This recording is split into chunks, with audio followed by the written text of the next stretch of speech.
kita membahas mengenai pelebur-pelebur dosa. Dosa-dosa kita banyak setiap harinya, namun ada cara-cara untuk melebur dosa-dosa kita. Sebelum kita bahas itu, kita harus tahu dulu Rasulullah SAW ingatkan dalam hadis riwayat Muslim, barang siapa yang menjumpaiku dengan membawa dosa sepenuh bumi, sedangkan dia tidak menyekutukan aku dengan apapun, maka aku akan menjumpainya dengan ampunan sepenuh bumi. Jadi sebelum kita bahas tentang amalan pelebur dosa lainnya, ternyata perkara tauhid tidak menyekutukan Allah, itu memiliki pengaruh yang sangat besar dalam penghapusan dosa-dosa kita. Jadi orang-orang yang memiliki tauhid, kata Rasulullah apa?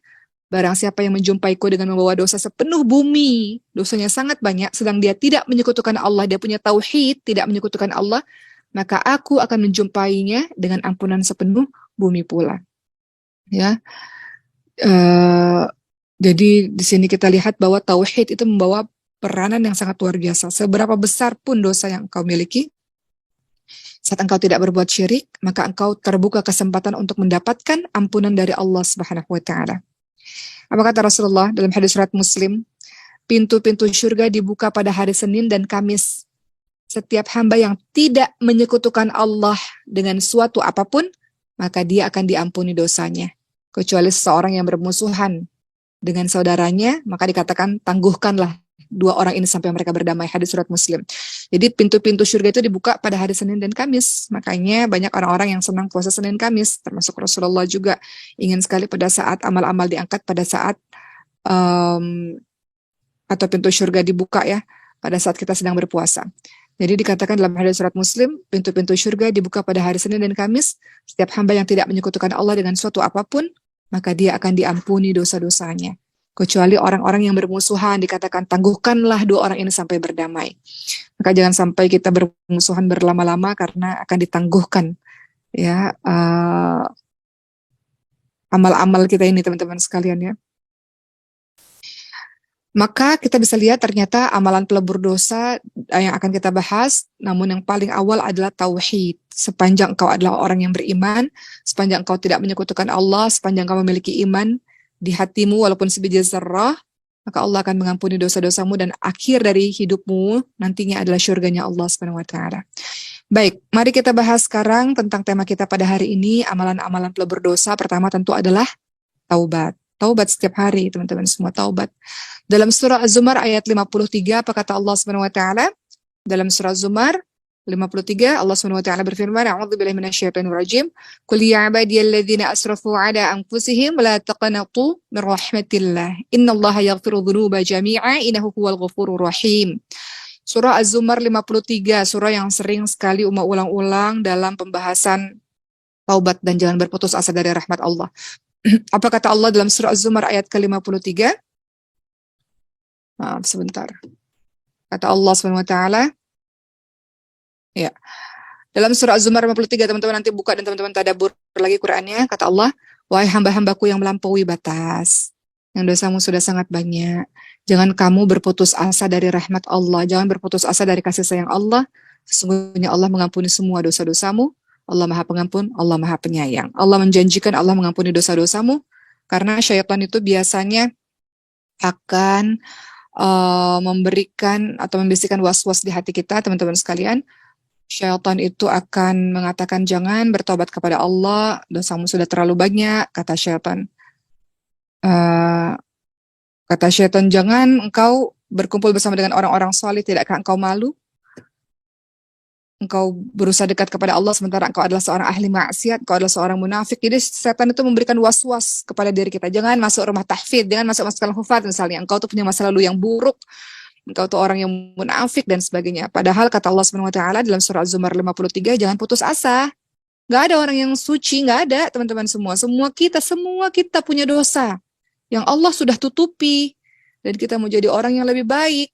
Jadi Allah katakan jangan putus asa dari kasih sayang Allah, karena setan akan bilang nggak usah sok suci, nggak usah sok benar, nggak malu berkumpul sama orang-orang soleh, nggak malu ikut-ikut kajian, nggak malu menghafalkan Quran sementara dirimu adalah orang yang kotor misalnya. Itu kata-kata syaitan dari golongan jin dan manusia. Yuwaswisu fi sudurinas minal jinnati wan nas.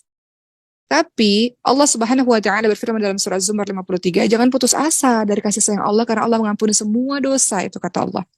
Jadi Kalau teman-teman mau melebur dosa, kalau kita mau melebur dosa, nggak ada cara lain, memang adalah bertobat kepada Allah Subhanahu wa taala, karena kita tahu bahwa Allah mengampuni semua dosa.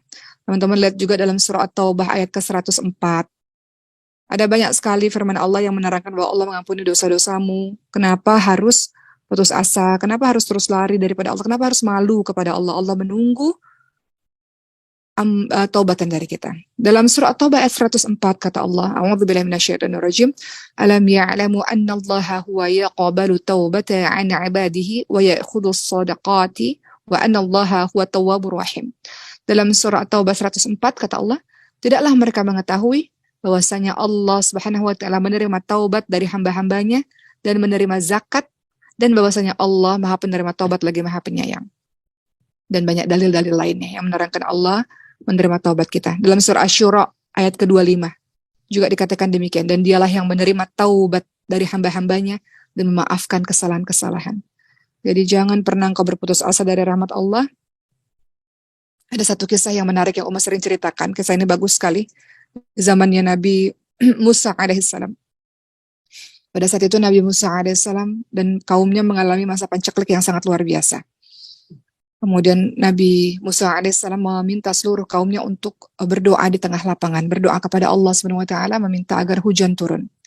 Allah berfirman kepada Nabi Musa alaihissalam, bagaimana aku bisa mengabulkan doa kalian sementara di antara kalian ada satu orang yang ahli maksiat, yang dosanya sangat banyak, yang itu membuat doa kalian terhalang untuk dikabulkan oleh Allah Subhanahu wa taala. Maka akhirnya Nabi Musa berkata pada kaumnya, siapa di antara kalian orang-orang yang ahli maksiat sehingga membuat doa kita tidak didengarkan oleh Allah? Keluarlah dari barisan ini, kata Nabi Musa. Maka ada satu orang yang menggigil tubuhnya, menangis terseduh-seduh dalam kesendiriannya.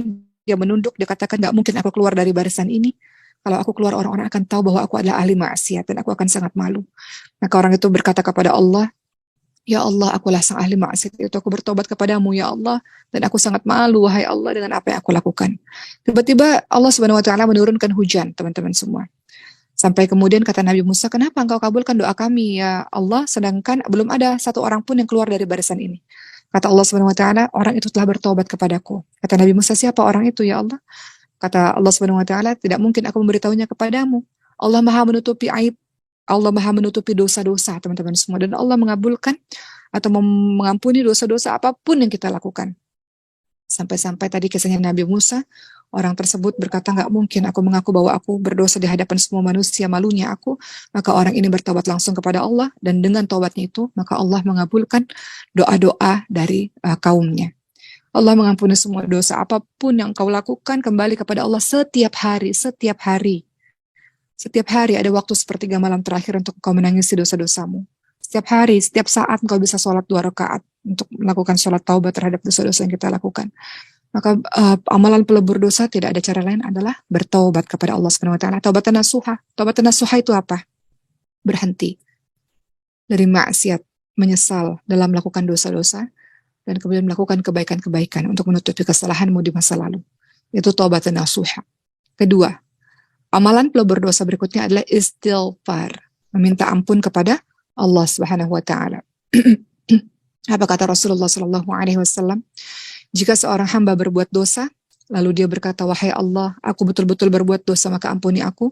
Maka Allah akan menjawab, hambaku telah mengetahui bahwa dia memiliki Rabb yang maha mengampuni dosa dan menghukumi setiap dosa. Aku telah mengampuni hambaku, kata Allah Subhanahu wa taala. Kemudian orang ini setelah diampuni dosanya, dia buat dosa lagi. Kemudian setelah buat dosa, dia menyesal dan dia kembali lagi kepada Allah. Ya Allah, aku betul-betul telah berbuat dosa, ampuni aku ya Allah. Allah pun menjawab, hambaku telah mengetahui bahwa dia memiliki Allah yang mengampuni semua dosa dan menghukumi dosa-dosa. Aku telah mengampuni hambaku. Lakukanlah sesukamu, kata Allah Subhanahu wa taala. Maksudnya apa? Selama engkau berbuat dosa lalu engkau bertaubat, maka Allah akan selalu mengampunimu. Begitu seterusnya. Ya. Jadi Allah Subhanahu wa taala mengampuni dosa-dosamu dengan pertama bertaubat dan kemudian dengan beristighfar kepada Allah Subhanahu wa taala. Dalam hadis yang lain dikatakan, bukanlah orang yang terus berbuat dosa, orang yang meminta ampun atau beristighfar walaupun ia kembali melakukan dosa dalam sehari sebanyak 100 kali. Maknanya apa? Maknanya banyak beristighfar. Beristighfar itu dengan lisan, dengan hati beristighfar. Namun taubat itu akhirnya engkau lakukan dengan perbuatanmu, dengan taubatan nasuha tadi, berhenti menyesal melakukan kebaikan untuk menutupi kesalahan yang lalu. Tapi tubuh kita bertaubat, lisan kita beristighfar kepada Allah Subhanahu wa taala. Istighfar itu pelebur dosa.